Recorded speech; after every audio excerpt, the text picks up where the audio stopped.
Dalam dunia maya sering terjadi penyimpangan. Walaupun sudah adanya kewarganegaraan digital, banyak dari kita tidak memahaminya dan menganggapnya tidak penting, sehingga menimbulkan permasalahan.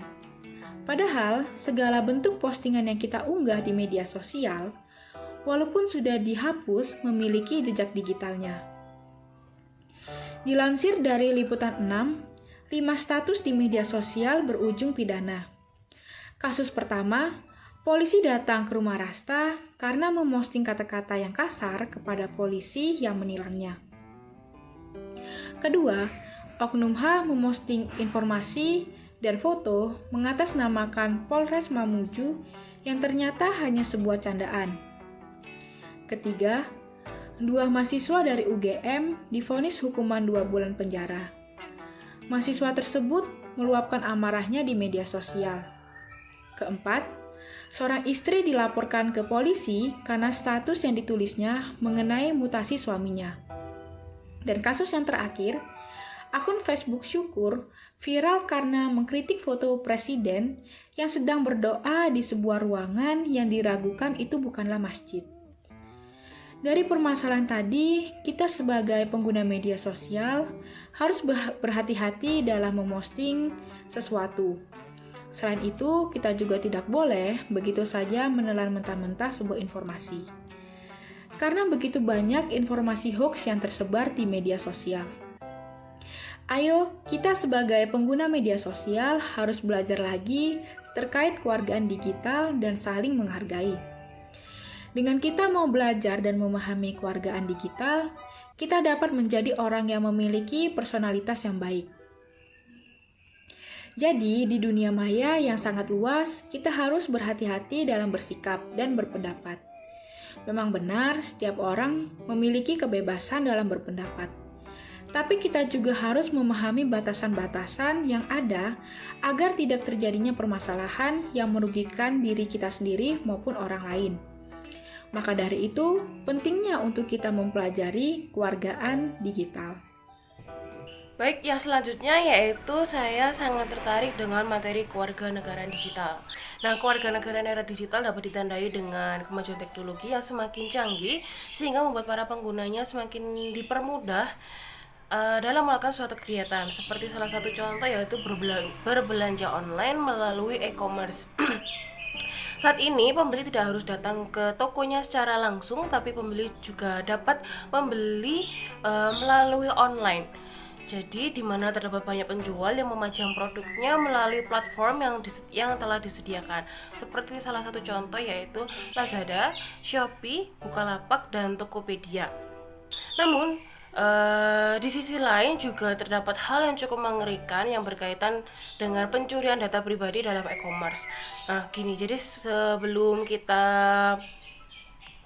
melakukan pembayaran, kita diharuskan untuk mengisi data pribadi, yaitu data pribadi tersebutlah yang dapat diretas oleh para hacker. Seperti dilansir dari sebuah web CNN Indonesia, di mana data pengguna Lazada diretas oleh para hacker. Dalam pernyataannya Lazada kepada Detiknet, tim keamanan cyber mereka menemukan insiden terkait keamanan data yang melibatkan database khusus Redmart yang dihosting oleh para penyedia layanan pihak ketiga. Nah, informasi pelanggan yang diakses secara ilegal ini meliputi nama, nomor telepon, email, alamat, dan kata sandi terenskripsi, dan juga sebagian nomor kartu kredit dari pelanggan Redmart ini. Nah, dalam hal ini para pengguna e-commerce dihimbau untuk lebih berhati-hati kembali dalam penggunaan data diri. Jangan sampai data dari kita dipergunakan oleh oknum yang tidak bertanggung jawab untuk dilakukan sebagai penyalahgunaan. Dan juga agar masyarakat lebih memperhatikan website online shop yang ada.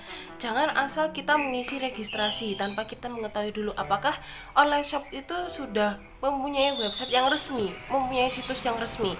Karena jika kita mengisi registrasi data pribadi secara asal, bisa saja nanti itu akan diretas oleh para hacker juga. Selain itu juga kita harus dibudayakan untuk membaca terlebih dahulu. Baca dulu semua yang ada, informasi yang ada. Jangan terburu-buru dalam mengambil suatu tindakan atau keputusan. Sekian dari saya, terima kasih. Saya Febrian. Jadi di video kali ini saya akan membahas tentang korupsi. Saya sangat tertarik dengan materi anti KPKI mengenai korupsi. Dari apa yang saya dapat melalui YouTube MKU perihal KPKI, korupsi dan koruptor berasal dari bahasa Latin corruptus, yaitu berubah dari kondisi yang adil benar dan jujur menjadi kondisi yang sebaliknya.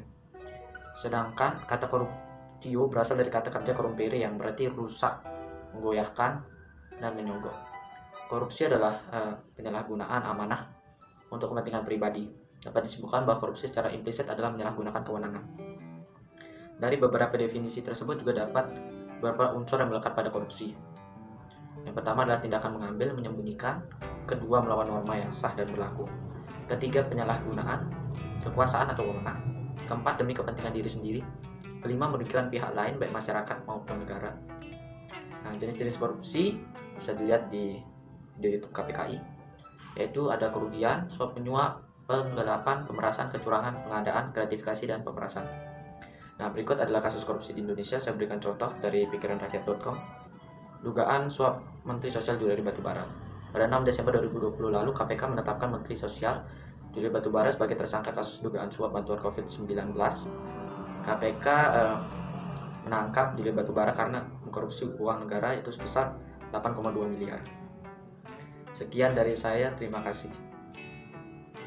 Kita sebagai kalangan muda harus mengatakan tidak pada korupsi. Say no to korupsi. Koruptor mungkin pintar secara akademis, namun sangat bodoh dari sisi religius. Mari kita kembali kepada ajaran agama masing-masing agar korupsi musnah dari bumi Indonesia. Dan juga mari kita pilih calon pejabat atau pemimpin yang bersih dari kejahatan korupsi. Ketika kita mau disuap dengan uang receh, berarti kita telah mengizinkan para calon pemimpin untuk mengeruk uang negara. Say no to korupsi. Halo, nama saya Adi Pramana dan pada bagian saya akan menyoroti salah satu materi dari MKU Pancasila yaitu pelecehan seksual. Pada masalah ini merupakan masalah yang sangat serius. Karena mengapa? Karena masalah ini memiliki berbagai macam bentuk, mulai dari bentuk verbal secara lisan maupun secara tindakan. Nah, dari secara verbal sendiri banyak sekali jenisnya. Ada yang mulai mengirim berupa gambar, ada yang mengirim berupa kata-kata yang tidak pantas, ada juga mengirim dalam bentuk video, dan lain sebagainya. Sedangkan melalui tindakan, ini lebih ekstrim lagi. Ketika melalui verbal kita dapat sedikit mempengaruhi psikologis, tapi secara tindakan ini sangat jauh mempengaruhi. Salah satu contohnya adalah kasus pemerkosaan. Di sini mengandung unsur pemaksaan. Terdapat suatu kejadian di mana pada tahun 2015 terdapat korban yang meninggal dunia, yaitu seorang istri yang ternyata diperkosa oleh suaminya sendiri. Nah, bagaimana hal ini bisa terjadi? Bukankah mereka sudah sah? Namun pada kenyataannya tidak seperti itu, karena yang dimaksud dalam makna pemerkosaan itu sendiri adalah paksaan. Sifat paksaan tersebut tidak bisa kita tutupi dengan adanya sah ataupun tidak sah. Nah, dari contoh ini dapat kita lihat bahwa apapun yang terjadi, kita tetap tidak bisa memaksakan sesuatu kepada orang lain.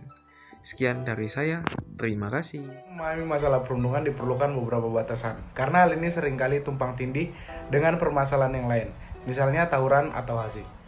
Secara umum, semua tokoh sepakat bahwa perundungan merupakan bagian dari perilaku agresif yang dilakukan dengan niatan untuk menyakiti. Perundungan juga merupakan tindakan yang direncanakan untuk diulang selama waktu yang relatif lama dan menyakiti orang yang dituju. Bentuk perundungan bisa berbagai macam, entah secara fisik, verbal, dan non-verbal, psikologis, atau secara cyber. Salah satu ciri khas perundungan adalah adanya keseimbangan kekuatan yang dimiliki antara pelaku dan korban perundungan. Dalam persepsi korban perundungan, tindakan kekerasan yang dialaminya akan terus berulang dan secara impulsif memikirkan kapan pelaku akan berhenti melakukan perundungan. Satu hal yang perlu digarisbawahi dari peristiwa perundungan ini adalah perundungan terjadi antara pelaku dan korban saja, namun selalu melibatkan saksi atau orang yang menyaksikan perundungan tersebut, karena pelaku perundungan memerlukan perasaan bahwa dia berkuasa.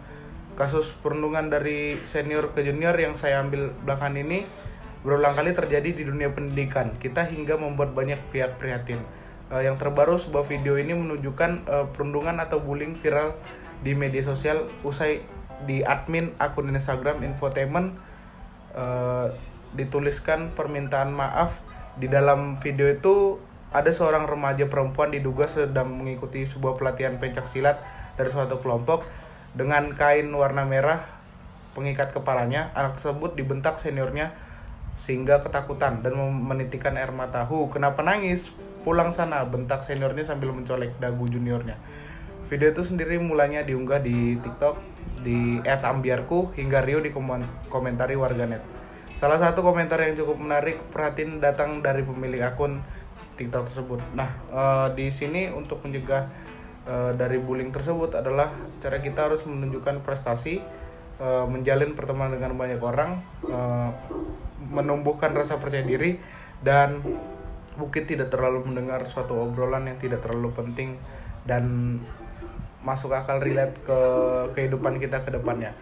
Saya Audi, terima kasih.